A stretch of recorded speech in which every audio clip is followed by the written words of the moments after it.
Oke,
Assalamualaikum warahmatullahi wabarakatuh. Di sini saya Dika Sukma Pradana akan mempresentasikan chapter 8. Langsung saja nomor pertama, yaitu jelaskan dengan ilustrasi gambar sendiri apa itu generator dengan perumpamaan Anda sebagai mahasiswa. Tugas generator sekarang sedang dibuat untuk membuat koleksi gambar palsu yang saat ini dilihat oleh diskriminator. Diskriminator tidak dapat membedakan antara yang asli dan yang palsu. Untuk ilustrasi lihat gambar. Gambarnya yang ini. Lalu nomor 2, jelaskan diskriminator dengan perumpamaan dosen. Nah, diskriminator adalah CNN yang menerima input gambar yang dimiliki dan menghasilkan angka biner yang meminta input gambar, lalu menghasilkan gambar dari dataset asli atau menghasilkan gambar palsu untuk ilustrasi. Ilustrasinya seperti ini. Yang ketiga, jelaskan bagaimana arsitektur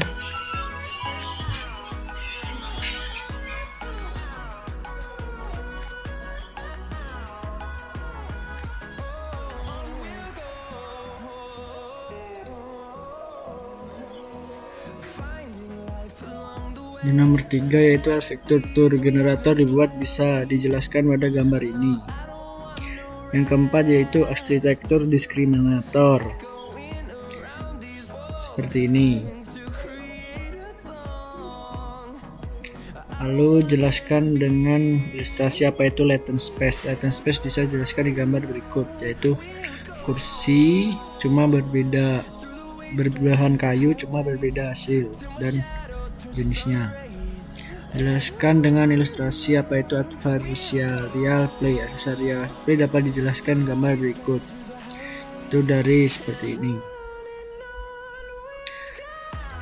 Yang nomor 7, Nash equilibrium adalah teori permainan, adalah studi tentang interaksi strategis antara agen rasional. Sederhananya itu berarti itu adalah studi interaksi ketika pihak-pihak yang terlibat mencoba dan melakukan yang terbaik dari sudut pandang mereka. Ilustrasinya seperti ini. Nomor 8, contoh-contoh dari GAN. Menurut saya implementasi 3D GAN yaitu pada Maps dan juga IKEA, karena pada Maps dan juga IKEA sudah menerapkan bentuk 3 dimensi yang bisa menarik perhatian pengguna. Nomor 9, contoh penjelasan, yaitu membuat generator 3 hidden layer atau dense layer, yang satu output layer. Penjelasannya seperti ini. Bagian input, terus hidden layer atau dense, lalu output. Berikan contoh ilustrasi arsitektur diskriminator. Nah, penjelasannya seperti ini. Ada gambar real, gambar fake, lalu dimasukkan, lalu diskriminator menyeleksi hasilnya real atau fake. Nomor 11, jelaskan output dan input antara generator dan diskriminator. Gambar dari generator yang berhasil dideteksi oleh diskriminator sebagai gambar fake akan dikembalikan dengan feedback pakai generator. Kini generator bertugas untuk membuat sekumpulan gambar palsu yang nantinya dapat dilihat oleh diskriminator. Lalu diskriminator tidak bisa membedakan fake dan real. Nomor 12, jelaskan perbedaan antara Kullback-Leibler divergence, Jensen-Shannon atau total divergence. Perbedaannya yaitu memiliki model dari rumus yang berbeda-beda sehingga mempengaruhi hasil train dan tes. 13, jelaskan apa itu fungsi objektif yang berfungsi untuk mengukur kesamaan antara gambar yang dibuat dengan yang asli. Ukuran penting untuk menilai kualitas model, lalu kemudian akan melihat dengan keseimbangan Nash. Jelaskan apa itu scoring algoritma selain mean square error atau cross entropy seperti the inception score dan the preset inception distance. The inception score adalah algoritma penilaian yang paling banyak digunakan untuk GAN. The preset inception distance adalah untuk mengatasi berbagai kekurangan skor awal. Nomor 15, jelaskan kelebihan dan kekurangan GAN. Kelebihan GAN dapat memvisualisasikan bentuk model menjadi plot, kemudian pada kelemahan model susah untuk diimplementasikan yang membuat data training menjadi lemah. Selanjutnya ada praktek program. Nomor 1, konvolusi 3D. Konvolusi 3D menerapkan filter 3 dimensi ke data filter 3 arah XYZ untuk menghitung representasi fitur tingkat rendah. Bentuk outputnya adalah ruang volume 3 seperti kubus atau berbentuk kubus. 3D sangat membantu dalam pendeteksian bahwa dalam video, gambar medis 3D dan lain generatif adversarial network adalah arsitektur jaringan saraf tiruan yang dimasukkan untuk membuat data yang benar-benar baru dari nol sehingga tidak ada sama sekali. Melihat target utamakan adalah data gambar. Singkatnya, jaringan GAN berfungsi untuk memberikan gambar baru berdasarkan koleksi gambar yang telah ada sebelumnya selama proses training. Nomor 2, kode di atas akan melakukan create generator ialah gloss. Bentuk jaringan generator dapat dilihat berkebalikan dengan struktur jaringan syaraf pada umumnya. Generator biasanya menerima input sebuah vektor Z yang kemudian mengubahnya menjadi sebuah output 3D atau 3 dimensi. Nomor 3, diskriminator adalah delos. Jaringan diskriminator merupakan jaringan klasifikasi biner yang menerima input gambar 3 dimensi dan mengeluarkan klasifikasi kenyataan input gambar adalah gambar asli dari dataset atau merupakan buatan generator. Diskriminator dilatih dengan dataset yang diambil dari generator, lalu di training untuk membedakan keduanya. Gambar dari generator yang berhasil dideteksi oleh diskriminator sebagai gambar fake akan dikembalikan dengan feedback generator. Kini generator bertugas untuk membuat sekumpulan gambar palsu yang nantinya dapat dilihat oleh diskriminator, lalu diskriminator tidak bisa membedakan fake dan real. Selama 4 proses training tindikan yaitu dengan melakukan effort sebanyak yang ditentukan. Nomor 5, langkah-langkahnya yaitu clone GitHub, download dataset, dan buat folder baru logs dan reso. Soal nomor 6, dataset yang digunakan yaitu 3D ShapeNet yang berisi model-model bentuk benda dan lain-lain. Folder train berisi train dan folder test berisi data testing.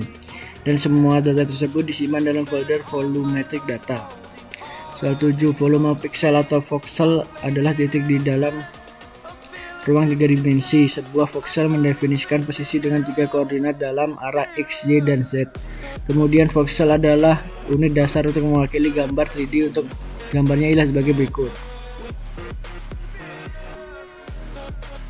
Lalu nomor 8, kode di atas berfungsi untuk menvisualisasi dataset dalam bentuk tampilan plot. Langkah-langkah seperti ini: import library, load data file .mat, dan dilakukan read memakai matplotlib. Hasilnya sebagai berikut. Nomor 9, dari kode di atas berfungsi untuk membuat generator yaitu dengan ketentuan gen sebagai variabel dan membuat fungsi atau variabel gen model lalu dilakukan return. Nomor 10, kode ini berfungsi untuk membangun diskriminator, berfungsi untuk mendefinisikan seluruh gambar yang sudah di-load generator sebagai gambar fake dan real. Nomor 11, jika Python melanjutkan if name berbanding main, maka program utama itu adalah menetapkan variabel name untuk memiliki nilai main. Jika file ini sedang diimpor dari modul lain, name akan ditetapkan ke nama modul. Nama modul tersedia sebagai nilai untuk name variabel global. 12, kode di atas berfungsi untuk melakukan load dataset dengan ketentuan data yang hanya dalam folder char pada data train. Nomor 13, kode di atas menggunakan Adam sebagai algoritma pengoptimalan dan binary cross entropy sebagai kerugian loss. Nomor 14, kode di atas artinya ialah kita memasukkan random vector ke dalam generator, lalu membandingkan dua generator example dan real example dengan menuliskan ke diskriminator model sebagai real atau fake. Kode di atas berfungsi untuk load data pada dataset. Kode di atas berfungsi untuk membuat TensorBoard yang nantinya bisa diakses melalui localhost. Nomor 17, kode di atas berfungsi untuk memasukkan recipe yang dihasilkan tidak terlalu besar dan membuat variabel real dan fake. Lalu nomor 18, kode di atas digunakan untuk training epochs, karena jika epoch semakin banyak maka kualitas training yang dihasilkan akan semakin baik. 19, batch adalah jumlah file yang akan di-training. Lalu kode di atas berfungsi untuk langsung ke nomor 21, kode di atas berfungsi untuk membuat sampel gambar palsu yang akan diteruskan ke diskriminator. Nomor 22, kode di atas berfungsi untuk membuat diskriminator bisa load gambar fake dan real dari generator. Oleh karena itu ada generator loss yang diskriminator loss untuk membuat sebaik kualitas yang dihasilkan. Kode di atas berfungsi untuk melakukan print gloss untuk ke generator dan juga load the loss untuk diskriminator. Nomor 24, karena untuk melakukan perbandingan dari hasil yang sudah didapat, itulah kenapa ada perulangan. Nomor 5, TensorBoard adalah sebuah aplikasi web localhost untuk memeriksa dan menjelaskan grafik dari hasil TensorFlow.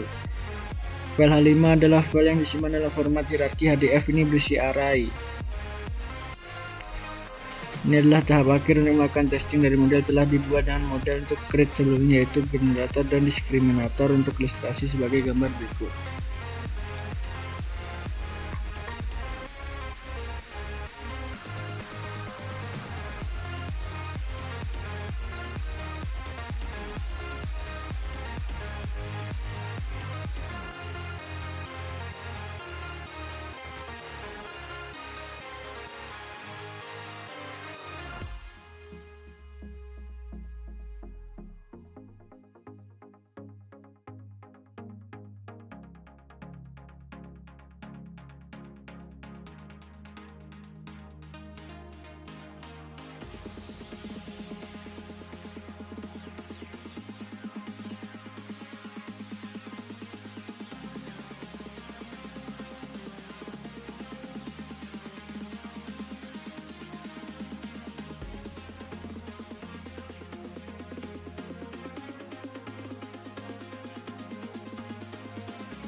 In the sky, gazing far into the night, I raise my hand to the fire, but it's no use, 'cause you can't stop it from shining through. It's true, baby, let the light shine through. If you believe it's true, baby, won't you let the light